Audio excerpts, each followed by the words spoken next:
Seigneur aime quand on l'élève. On reconnaît sa seigneurie, on reconnaît sa grandeur, on reconnaît que c'est lui qui est tout pour nous. Il aime ça parce que il dit véritablement, c'est ce que je suis. Et dans le ciel, les anges, ils ne font que ça.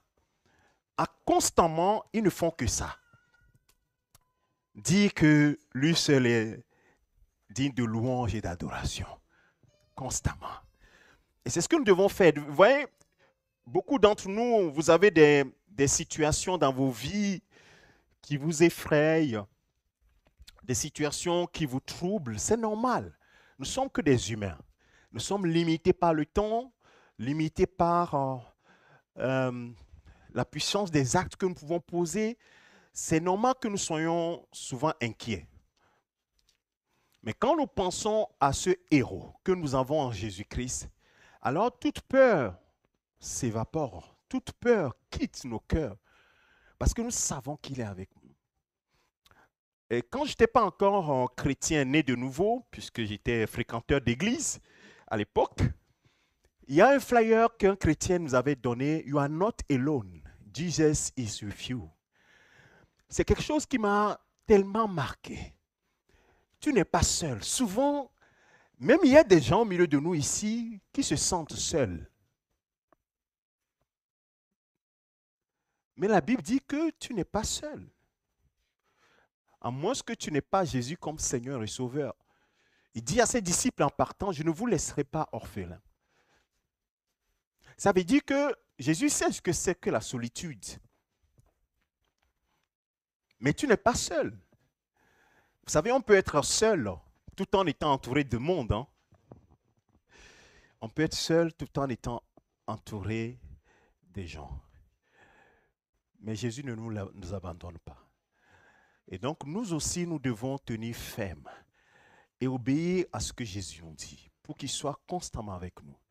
J'aime bien répéter cette parole qui a été l'objet de ma méditation pendant plusieurs années. Il dit que celui qui m'a envoyé ne me laisse pas seul ou bien ne m'abandonne pas dans certaines traductions. Parce qu'on a l'impression qu'il est abandonné. La seule fois qu'il est abandonné, c'était à la croix. Parce qu'il était couvert du péché de l'humanité. Même là, il a été récupéré dans la mort pour revivre. Donc nous comprenons que véritablement, nous devons chercher la présence de Dieu. Et garder, ça dit que nous devons chérir cette présence. Il dit, celui qui m'a envoyé ne me laisse pas seul. Pourquoi ne le laisse-t-il pas seul? Parce que je fais toujours ce qui lui est agréable. Si Jésus est notre modèle, nous pouvons apprendre de lui. S'il le dit, c'est que c'est vrai. Il dit, je ne fais rien de moi-même. Et pourtant, la Bible nous dit clairement qu'il est véritablement homme, mais il est Dieu. C'est dans Philippiens chapitre 2, la Bible nous dit que, étant même égal à Dieu, n'a pas regardé cette égalité comme étant quelque chose à défendre, à arracher. Malgré ça, il dit, je ne fais rien pas, c'est de façon indépendante. Alors, bien aimé, toi, est-ce que tu fais des choses de façon indépendante? Ce n'est pas encore l'objet de mon message. Alors, si tu fais des choses de façon indépendante, ce n'est pas bon. Apprenons à dépendre du Seigneur. Je pense que cela, le Saint-Esprit dit que ça concerne quelqu'un. Donc, je vais un peu développer ma pensée. Tu vois, il y a certaines choses dans lesquelles tu traverses. Il fallait que tu les traverses. Dieu permet que tu les traverses pour que tu puisses t'adosser à lui seul. Quand tu attrapes cette branche, elle se casse. Tu attrapes cette autre branche, elle se casse. Tu veux attraper les hommes s'enfuient. C'est à ce moment que tu comprends qu'en fait, il faut que je m'adosse à lui. En réalité, les enfants de Dieu, ça doit être normal pour nous de nous adosser à lui. Mais comme nous apprenons beaucoup par expérience, que par, quelqu'un dira que les expériences enseignent mieux que les conseils. Vous savez, la parole de Dieu, c'est un conseil. Il dit, il y a le bien, il y a le mal, mais je te conseille de choisir le bien. Le Seigneur conseille toujours, il ne force jamais. Il conseille. Mais les expériences enseignent mieux que les conseils. Et donc, parfois, il te fait traverser l'expérience pour que tu puisses quoi? Apprendre à dépendre de lui. Plusieurs fois, j'ai démontré ça ici. C'est Dieu lui-même qui choisit. Il te laisse traverser certaines choses. Comme il a laissé traverser Israël, le désert. Il savait qu'ils allaient avoir faim, il savait qu'ils allaient avoir soif. Mais dans la faim, qui est-ce qui pourvoit? C'est Dieu. Mais ils ne savaient pas. Eux, c'était leur force qui leur pourvoyait des choses. La soif, qui est-ce qui pourvoit à la soif? C'est le Seigneur. Et il dit, Jésus dit, venez à moi et buvez. Et quand vous buvez de l'eau que moi je vous donne, elle deviendra en vous une source d'eau qui jaillira juste dans la vie éternelle. Donc, le Seigneur veut que nous dépendions de lui. Les gens n'aiment pas beaucoup ces mots-là. Parce que dans le monde, nous battons pour ne pas dépendre. C'est-à-dire la femme se bat pour ne pas dépendre de son mari. Le mari se bat pour ne pas dépendre de sa famille. Tout le monde, vous voyez, nous sommes conditionnés comme cela. Et même, nous sommes en train de dire, Dieu, reste là et tu vas voir comment je me défends. Non. Dieu veut que nous dépendions de lui. Ça lui fait plaisir que nous ayons tout en lui. Alléluia. Et même, il va aller jusqu'à dire, béni soit, Jérémie chapitre 17. Vous connaissez bien ce texte-là, verset 7. Béni soit celui qui se confie en l'Éternel. Tu peux nous afficher ce verset. Celui qui se confie en l'Éternel et dont l'Éternel est l'espérance. Et dont l'Éternel est l'espérance. Il est comme un arbre planté près d'un courant et dont les racines vont dans le fond du courant. Quand la sécheresse arrive, cet arbre-là ne sent pas la sécheresse arriver. Son feuillage est toujours vert. Peut-être qu'il faut changer la couleur. Voilà. Alors, nous allons lire ça. Reviens un peu sur le verset 7. Écoutez très bien, regardez ça. Béni soit, tu peux nous changer la couleur, voilà. Béni soit l'homme qui se confie en l'Éternel et place sa confiance, c'est la version du semeur. C'est bon cette version-là. Se confie en l'Éternel et place sa confiance en l'Éternel. La suite nous dit quoi? Il est comme un arbre planté près des eaux et qui étend ses racines vers le courant. Il n'aperçoit pas la chaleur quand elle vient et son feuillage reste toujours vert. Dans l'année de la sécheresse, parce qu'il y a des années de sécheresse, dans l'année de la sécheresse, il n'a point de crainte et il ne cesse de porter du fruit. Vous savez, je crois que toi, tu as déjà vu cette image. Je l'avais dans mon bureau quand, il y a quelques années. Il y a quelqu'un qui est venu me l'offrir, l'illustration de ce verset-là. Donc, l'artiste a dessiné des arbres qui sont tout autour d'un courant d'eau et il a dessiné les racines qui... Et donc, il dessine loin du courant des arbres dont les feuilles ont jauni. Certains, c'est vraiment illustré, ça illustre très bien. Les feuilles sont tombées, sont complètement secs. Il y a d'autres qui ont, les feuilles ont jauni. Mais les arbres qui sont plantés près de l'eau, dont les racines vont à l'eau, sont très verts et portent beaucoup de fruits. Et je l'avais toujours, je me souviens très bien, à ma droite, comme ça, dans mon bureau. Et à chaque fois que je jetais le coup d'œil, je m'imprégnais de ce verset. Bien-aimé, imprègne-toi de ce verset. Il faut que tu dépendes de Dieu. Si tu veux prendre ton indépendance, ça ne marchera pas. C'est ce que Jésus illustre par le sarment et le cèpe. Si tu prends ton indépendance, ce qui va arriver, c'est quoi? Tu vas sécher et tu vas mourir. On va te jeter au feu. Je ne sais pas pourquoi Dieu l'a fait comme ça, mais que c'est comme ça. Peut-être que tu aurais souhaité que Dieu te donne de l'indépendance pour que tu fasses ce que tu veux, mais malheureusement, il ne veut pas que nous soyons indépendants. Nous sommes libres, mais nous ne sommes pas indépendants. Je ne sais pas si vous comprenez ce que je dis. Nous sommes libres de choisir, mais nous ne sommes pas indépendants. Nous sommes dépendants de Dieu. Tant que tu n'as pas compris ça, que tu dépends de Dieu, tu ne peux pas avancer dans ta vie chrétienne. Et c'est ça. C'est-à-dire que les années de sécheresse vont arriver, comment tu vas gérer ça? La chaleur va venir, comment tu vas gérer la chaleur? Est-ce que vous comprenez? Comment tu vas gérer tout ça? Mais lui donne des solutions déjà. Je suis la source qui pourvoit à tout. C'est pourquoi quand Isaac a pris la décision comme son père, quand il y avait la famine et à Canaan, il dit, prenons bagage, allons en Égypte comme le papa il a fait. Dieu lui apparaît et dit, reste là. Reste dans cette famille. Moi, je suis ta source. Alléluia. Il dit, mais sème. Il y a la sécheresse, il y a la famille. Dieu lui dit, sème. Je suis sûr que quand Isaac prend les trucs pour aller semer, les gens disent, mais le gars là, le peu là que tu as pour manger, tu vas semer. Mais Dieu dit, c'est moi la source, c'est moi qui fais pousser. C'est moi qui fais fleurir, c'est moi qui fais porter du fruit. Nous pensons que c'est normal, c'est naturel. Mais c'est Dieu qui le fait. Et la Bible dit que Isaac a récolté cette année-là plus que les années où il a plu normalement. Est-ce que ça, c'est pas extraordinaire, ça? Voilà. C'est ce que le Seigneur veut que tu saches. Donc ce matin, si tu es venu, il y a certains d'entre nous, c'est seulement ce que le Seigneur voulait que tu écoutes ce matin.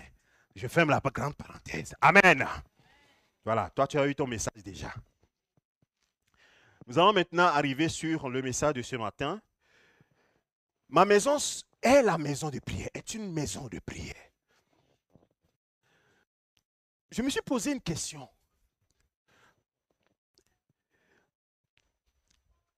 À notre avis, l'église c'est quoi?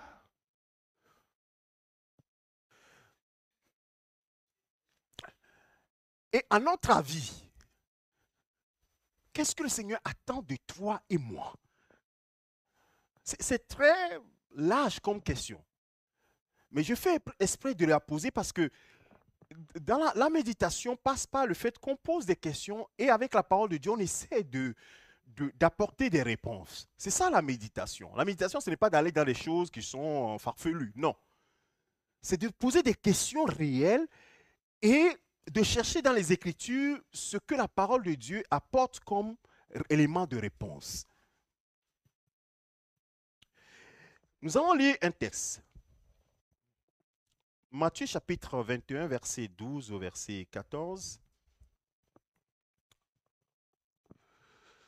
Jésus, je vais peut-être, ceux qui ont leur Bible,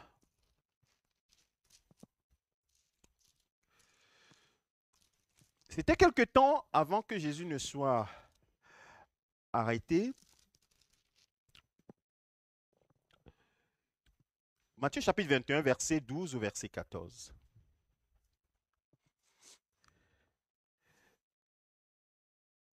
Jésus entrant dans le temple de Dieu, ou bien quelqu'un peut nous le lire. Non, je vais le lire. Comme nous sommes le dimanche, je vais le lire. Jésus entrant dans le temple de Dieu, il chassa tous ceux qui vendaient et qui achetaient dans le temple. Il renversa les tables des changeurs et les sièges des vendeurs de pigeons, et il leur dit, il est écrit, ma maison sera appelée une maison de prière, mais vous en faites une caverne de voleurs. Amen. On va s'arrêter là un peu. Il est écrit que ma maison sera appelée une maison de prière. Et vous en avez fait. Et vous en faites une caverne de voleurs. Et Jésus prend un fouet et les chasse. Il avait déjà fait cela, c'est la deuxième fois qu'il fait ça. La première fois, il l'a fait au début de son ministère. Pourquoi c'est important pour Jésus, cette situation? Pourquoi le temple est important? Est-ce que le Seigneur ne veut-il pas nous laisser un message? Parce qu'en réalité, le temple où il est venu chasser les gens, il va dire à ses disciples, ce temple, détruisez ce temple et je le rebâtirai en 3 jours. Mais en réalité, il ne parlait pas du temple physique. Parce que ce temple physique va être détruit aussi, il leur a annoncé. 110 ans plus tard, ce temple sera détruit. Il ne restera pas pierre sur pierre, n'est-ce pas? Qui sera renversé. Alors, qu'est-ce que le Seigneur veut dire exactement? Les Écritures nous enseignent que... Non, peut-être que je vais... parfois, lorsque je vais lire mes écrits, ça devient un peu compliqué parce que j'aime pas trop les détails. J'aime parler avec les gens. Amen. Alors, il parle ici de caverne de voleurs. Les gens, ils ont volé quoi? Excusez-moi.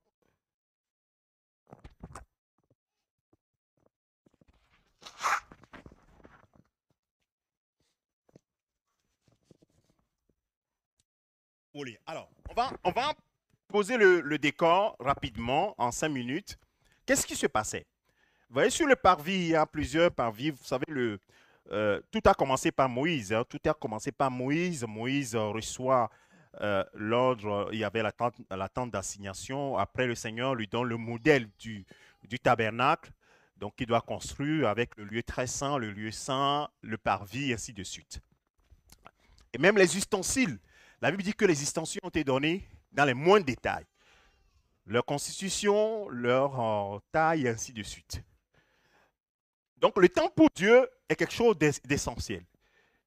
Donc, le tabernacle qui, après, va être reconstruit sous forme de temple, le temple de Salomon, ainsi de suite. Et au temps de Jésus, c'était le deuxième temple, parce que le premier temple avait été renversé, et le deuxième temple a été reconstruit et arrangé par Hérode. Alors, il dit, dans ce temple-là, ce qui se faisait à l'époque de Jésus, c'est que dans le parvis, il y a le parvis des païens, il y a le parvis des juifs, et ainsi de suite, le lieu saint et autres. Donc, les gens, ils faisaient du commerce. En fait, c'était devenu un marché. Donc, les gens vendaient des pigeons, les gens vendaient des moutons, les choses qui étaient utilisées dans le temple pour les sacrifices. Donc, ils se sont dit, pourquoi aller au marché au lieu de vendre, bon, voilà. Donc, ils se sont constitués un petit marché avec la complicité donc du clergé. Puisque vous savez que dans le temple, ce n'était pas n'importe quelle monnaie. Dans le temple, il y avait le shekel qui était utilisé. Donc, il fallait convertir la monnaie avec l'effigie de César et convertir ça en shekel. Donc, il y avait toutes sortes de quoi? De transactions. Et donc, chacun avait son profit. Donc, le temple était devenu quoi? Une source de gain. Comprenez un peu la philosophie. Hein? Le temple était devenu une source de gain. Bien sûr, il y avait des prières. Mais pourquoi alors Jésus vient et chasse toutes ces personnes-là qui sont sur le parvis, tout ça, il dit, n'est-il pas écrit que ma maison sera une maison de prière? Et vous en avez fait une caverne de voleurs. C'est-à-dire que vous êtes là, vous faites tout ce qui est contraire à ce que Dieu demande. C'est-à-dire que vous faites des transactions et vous laissez ce qui est important, qui est la maison de quoi? De prière. C'est ça le contexte. Mais moi, je ramène ça à nous. Mais qu'est-ce que Jésus veut te dire, toi et moi? Alors, tu as compris, le temple, c'est quoi aujourd'hui? Est-ce que le temple, c'est les 4 murs là?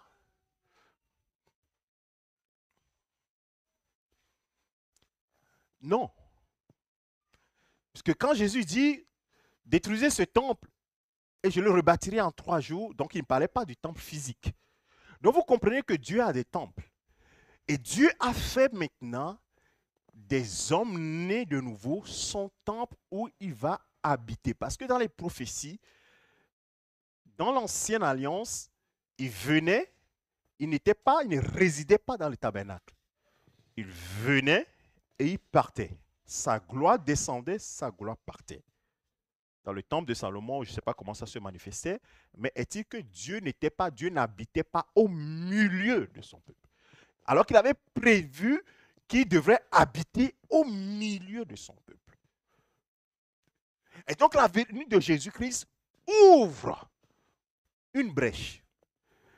Et dit, la brèche, la Bible dit que quand Jésus est mort, le voile qui séparait le lieu saint du lieu très saint, qui est un voile, puisque vous savez que le souverain sacrificateur ne peut pas, tout le monde ne peut pas rentrer dans le lieu très saint. Le lieu très saint, c'est le lieu de la rencontre avec Dieu. Et le souverain sacrificateur est rentré là-bas une seule fois dans l'année. Et il faisait des tours. Il faisait des tours, c'est-à-dire que c'est le rang de celui-là qui va passer cette année, l'autre, ainsi de suite. Vous vous rappelez de Zacharie, donc le père de Jean-Baptiste.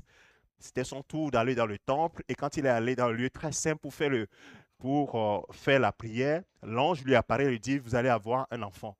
Et parce qu'il n'a pas cru, l'ange lui a dit, tu seras muet jusqu'à ce que l'enfant ne naisse. Voilà le contexte.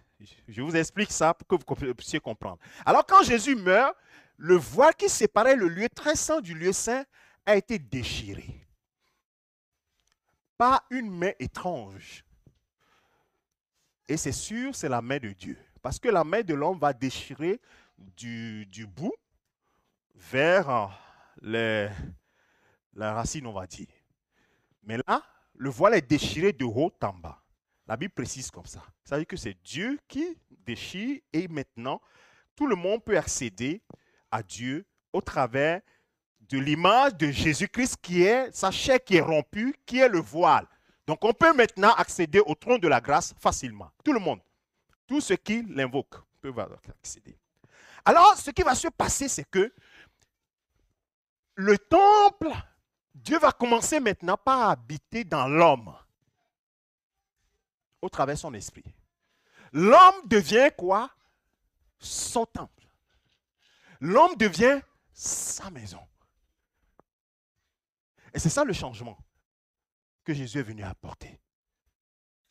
Et donc, si l'homme est le temple, est devenu le temple, alors ce que Jésus a fait pour le vrai temple physique, où il est allé chasser les marchands, les gens qui faisaient toutes sortes de trafics, bien aimés, alors notre temple aussi a besoin d'être quoi?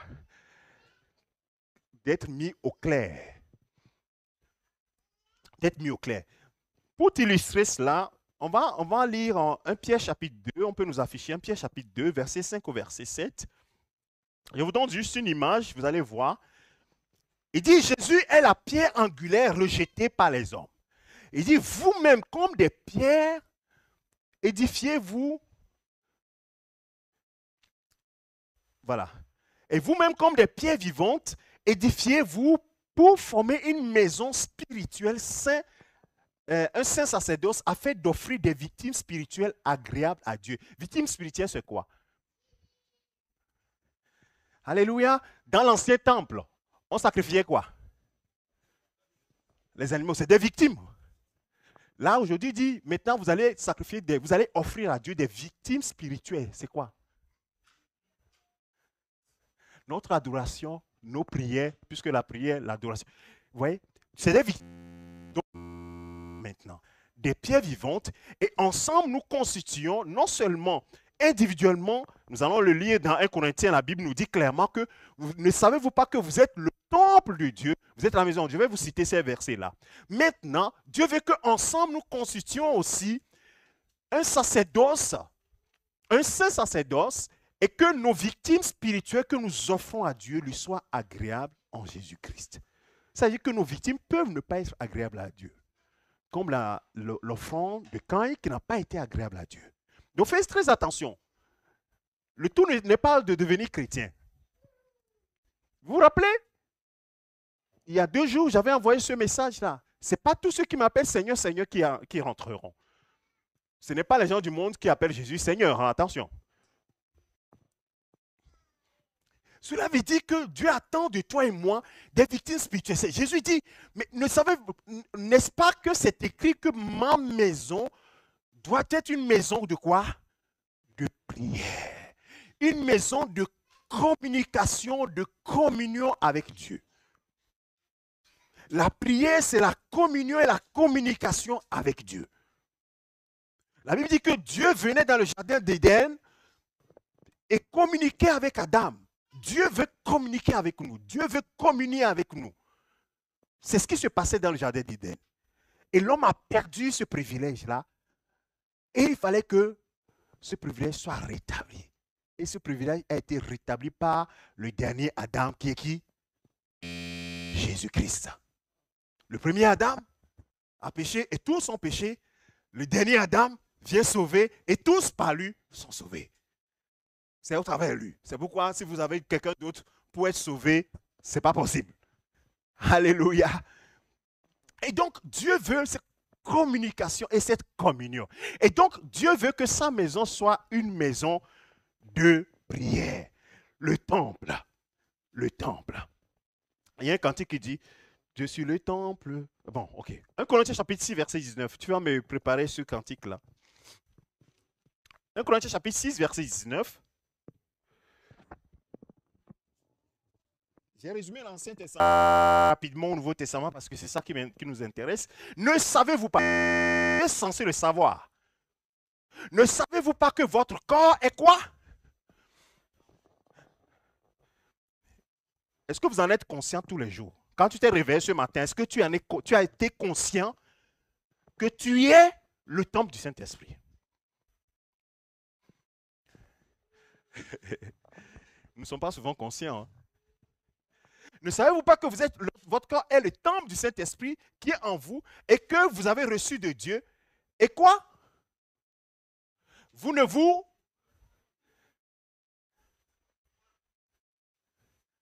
Kélian. Et que vous ne vous... Ah, c'est étonnant. Mais quand on t'entend parler, on te dit, je veux ça. Bon, lui n'est pas chrétien, mais je comprends le problème. Donc tu comprends que le Seigneur peut t'en délivrer. Je ne sais pas si vous comprenez. On dit qu'il y a certaines prières qui sont dans la volonté de Dieu.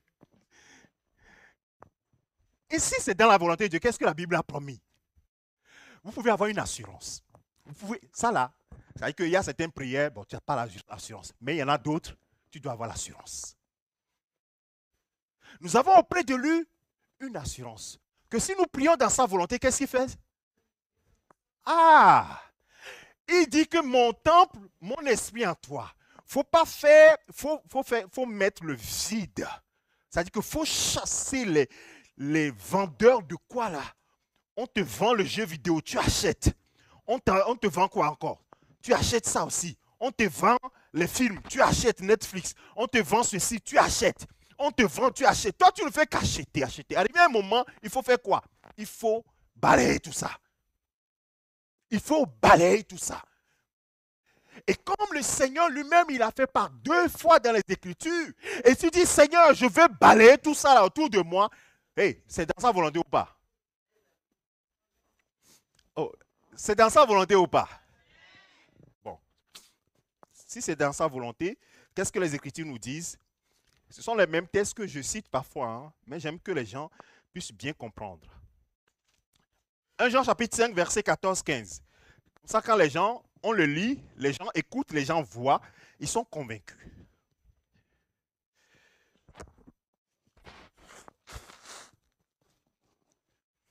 Nous avons auprès de lui cette assurance que si nous demandons quelque chose selon sa volonté, quoi? C'est dans votre Bible aussi? Il nous écoute, n'est-ce pas? Et s'il nous écoute, qu'est-ce qui va arriver? Le verset suivant.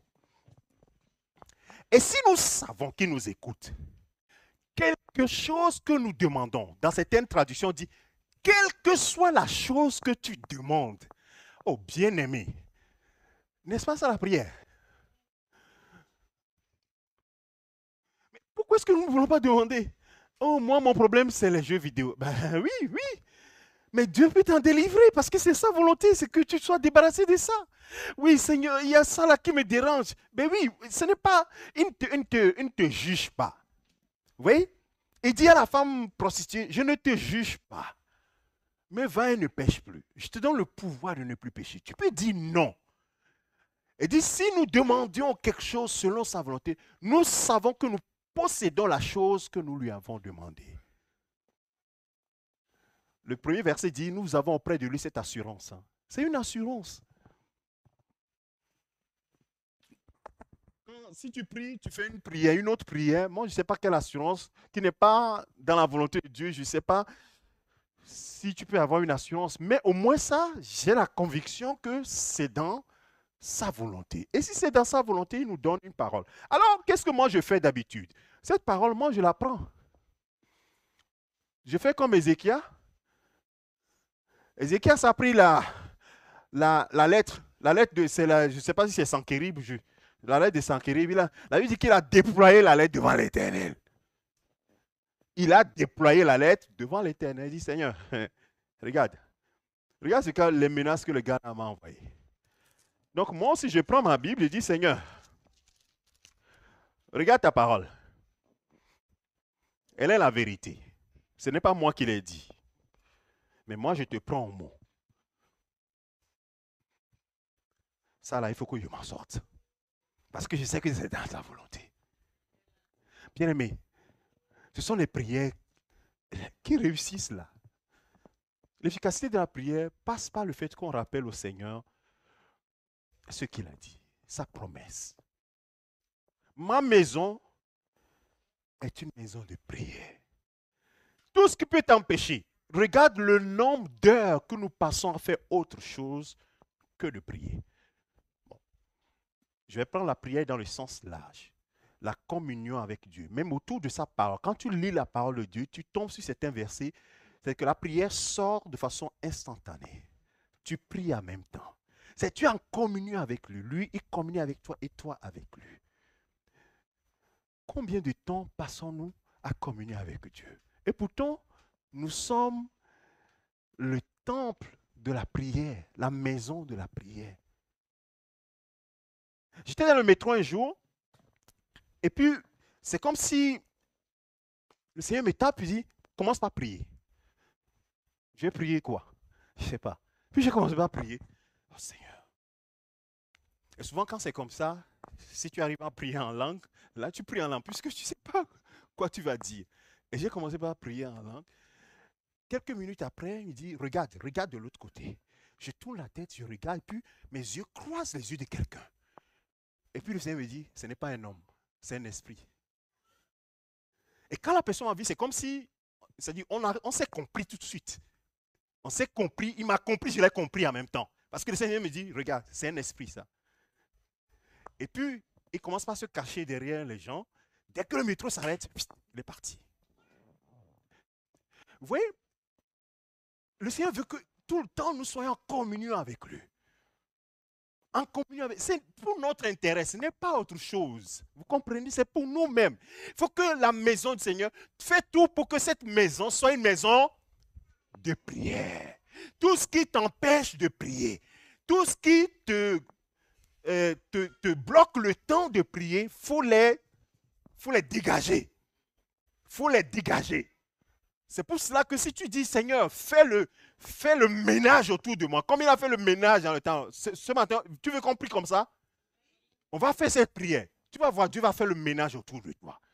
Il y a même certaines personnes qui ne vont même plus t'appeler. Tu vas dire, mais ce n'est pas possible. Il va faire le ménage. Parce qu'il y a certaines choses, tu dois t'en séparer. Tu n'as pas le choix. Tu n'as pas le choix. Tu veux que je te le prouve? 2 Timothée. L'apôtre Paul dit à Timothée,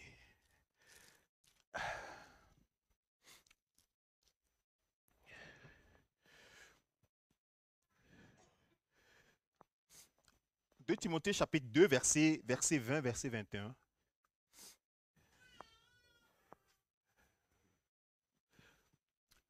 Dans une grande maison, il y a pas seulement des vases d'or et d'argent, mais il y en a aussi de bois, de terre. Les uns sont des vases d'honneur, les autres sont des vases d'usage vil. La suite. Mais, il y a une particularité là. Si quelqu'un se conserve pur, quelqu'un ne laisse pas autour de sa maison, ou bien sur le parvis de sa maison, des voleurs, des gens, des trafiquants, il sera un vase d'honneur. Un vase d'honneur utile à son maître, propre à toute bonne œuvre. Et les bonnes œuvres, toute bonne œuvre là, qu'est-ce que la Bible nous dit? Ephésiens chapitre 2, verset 20. Ah, vous voyez sa volonté? Ephésiens chapitre 2, verset 10. Nous sommes son ouvrage, toi et moi, c'est pour les bonnes œuvres dont l'apôtre Paul est en train de dire à Timothée là, que Dieu t'a préparé toi et moi, pour que nous soyons son temple. Son temple saint en qui il a mis l'esprit, Nous sommes son ouvrage ayant été créé en Jésus-Christ pour les bons œuvres que Dieu a fait quoi? Préparer d'avance, afin que nous les pratiquions. Si tu te conserves plus le ménage autour de toi, bien-aimé, tu seras un vase d'honneur pour le Seigneur. Je ne te demande pas quand tu vas arriver à la maison, tu vas dire à tes parents, je ne veux plus vous voir, à tes amis, je ne veux plus vous voir. Moi, je ne te demande pas ça. On va dire, ah, aujourd'hui, on nous a dit à l'église de faire le ménage autour de nous. Non, je ne t'ai jamais dit ça. Dieu sait ceux qui ne sont pas d'intérêt pour toi. Toi, prie, Seigneur, le ménage. Les choses, la première des choses que le premier ménage que tu dois faire là, le temps que tu passes à faire des choses qui ne sont pas utiles. Je dis, tout m'est permis, mais tout ne m'est pas. Là, déjà, commence par faire ce ménage-là. Maintenant, ceux qui apportent d'autres choses, Dieu va s'en occuper. Quand tu auras des invitations, on va t'oublier, toi. On dit, mais c'est bizarre, on t'a oublié. Ah oui, parce que tu ne devais pas débarquer là-bas. Dieu sait que tu ne dois pas aller là-bas. Il faut qu'on t'oublie. Jusqu'à ce qu'on dit, non, lui là, c'est un pasteur. Faut qu'on le dégage de nos affaires. Comme ça, on va te dégager de leurs affaires. Amen. Comme ça, toi, tu vas gagner ta liberté. Bien, mais les choses sont simples là. C'est simplement que nous ayons confiance en Dieu. Nous avons dit tout à l'heure dans les prières, ayons confiance en Dieu. Ne luttons pas avec les choses. Seigneur, regarde. Cette amitié-là, je n'y arrive pas. Cette situation-là, mais à chaque fois, il me prend par la main, il faut qu'on aille boire. Et on va boire. Je n'y arrive pas. À chaque fois qu'il me prend, on va faire quelque chose de mal. Je n'y arrive pas. Bon. Ok. Seigneur, ce dossier-là, ça devient compliqué. Tu as dit, déchargez-vous sur moi de tous vos soucis. C'est un souci pour toi? Si c'est un souci, il a donné une promesse. Déchargez-vous sur moi de tous vos soucis. Il s'en occupe. Décharge-toi, Seigneur. Le jour là, il va venir, il va voir ta porte, il dit, non, il n'y a pas de porte ici. Il va continuer sa route. Il va oublier ta porte. Ah, aujourd'hui, je n'ai pas eu de ces nouvelles. Demain, je n'ai pas eu de ces nouvelles. Arrivé un moment, il dit, ah, tu vis? Oui, ben, je vis. Les priorités ont changé. J'ai trouvé un autre compagnon là. Un autre compagnon de boisson. J'ai trouvé un autre. Toi, tu es quoi? Tu es libéré. Bon, ça c'est une parenthèse. Hein. Je ne dis pas que tout le monde... Peut-être qu'il y a personne qui est concerné ici. Je dis, tu peux l'associer à tout ce que tu veux et ce sera pareil. Bien-aimé, le message est simple. Que ta maison soit la maison de prière. La maison de communion avec Dieu. La lecture de la parole de Dieu, la prière. Et tout ce qui va empêcher ça, il faut que tu le mettes de côté.